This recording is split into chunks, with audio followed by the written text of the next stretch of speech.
Millions of Somalis who rely on cash sent from abroad will find access to this money cut off from today. The British bank Barclays is pulling out of its relationships with remittance firms over concerns that cash could be laundered to fund terror groups such as al-Shabab.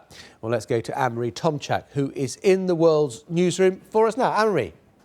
John, it's a huge amount of money that we're talking here. Let me just give you a sense about how much exactly. The Central Bank of Somalia, it estimates that more than $1.5 billion is sent to Somalia every year. That money goes to a huge percentage of the Somali population directly through these money transfer organisations, or remittance firms as they're known. And I'm with Russell Padmore, the business correspondent for BBC, and Mohamed from the Somali service, just to get more of a handle on how exactly it works. Russell, we've got a wad of cash, you could say, down here. Yeah. I just want you to demonstrate to me how exactly this money moves around, if you can, as quickly as you can. I could do it pretty quickly. Now, effectively, you're the customer, you come to me, I'm a shop anywhere in the UK that has a deal with a lot of these money transfer agents. You give me the £5, let's say. In this particular case, you give me sterling. Now, we'll need Mohamed here because he is effectively the next link in the chain. I am operating as an agent on behalf of companies like Dahabshil, for example. Mohamed will then take that money from Dahabshil and put it into, let's say, in this case, you are Barclays Bank. Barclays very much under pressure today because of this, Anne-Marie. Barclays Bank then take this particular money and lots of other money, which is put in by lots of people making these remittances, and acts as the conduit and sends all of that money to an agent in Dubai, in this case Mohamed.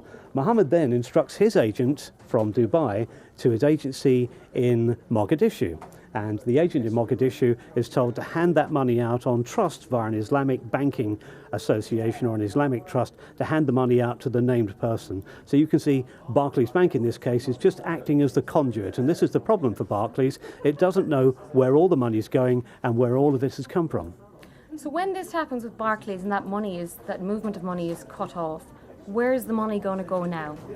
Well, this is the problem. There will be nowhere for it to go because you won't be able to put it in. I should say I've heard a press release. I've been talking to Barclays today. They've given me information. They have said they will extend this for another couple of weeks. They're very hopeful that companies like Dahabshil, which have gone to the High Court today to try and get an injunction to make Barclays change its mind, they're hoping that Dahabshil and others will find some other international conduit. The problem is Somalia doesn't have a banking system. There's no transparency. Let's get on to Somalia then. Obviously, a lot of people are going to be affected by this, Mohamed. A lot of people will be affected because they get this money from their loved ones who live around the world. What are you hearing from your listeners on the Somali service? Our listeners were commenting on it, and one comment, Mahbub says, "Well done, Dahabshil. I wish you good luck to win the case against Barclays Bank."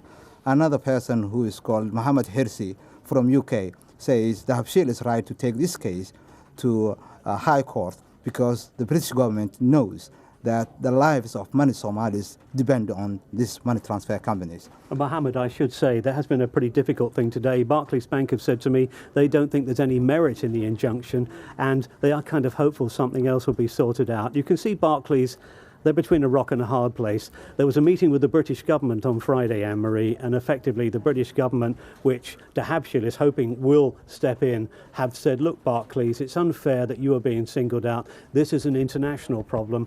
A British bank, which is small in global terms, should not be entirely responsible. Mohamed, thank you very much for joining us on World's Newsroom today. We'll have to see what happens there and if an alternative can be found.